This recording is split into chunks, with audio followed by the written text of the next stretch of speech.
සාමාන්‍යයෙන් කැලේදී ටිකක් බලන්න අමාරුම සතෙක් තමයි වලහා කියන්නේ. ඉතින් මේ දවස්වල වැස්සත් එක්ක වැස්සෙන් පස්සේ එයාලට ඇත්තටම හරි ලේසි කෑම හොයාගන්න. ඒ කියන්නේ හුඟක් වෙලාවට හුඹස් පැංගිලා පොළොව පැංගිලා තියෙන්නේ. ඉතින් ඒක හාරලා ඒගොල්ලෝ කරන්නේ ඒගොල්ලෝ කෑම හොයාගන්න. ඉතින් කොච්චර ඒ වෙලාවට උනන්දුවෙන් කෑම හොයනවද කෑම කනවද හොයනවද කිව්වොත් අනිත් දේවල් ගැන කෙයා කරන්නේ නැහැ. දැන් මම පෙන්නන්න මේ වෙලාවේ අපේ මීටර් 3ක් වගේ ළඟින් වලහෙක් ඉන්නවා.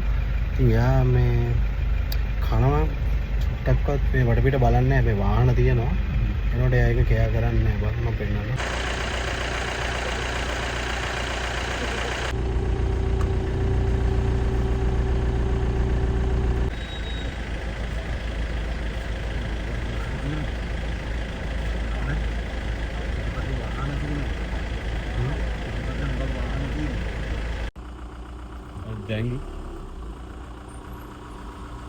දැන් මගේ වම් පැත්ත අයිනේ ඉන්නේ වලහා.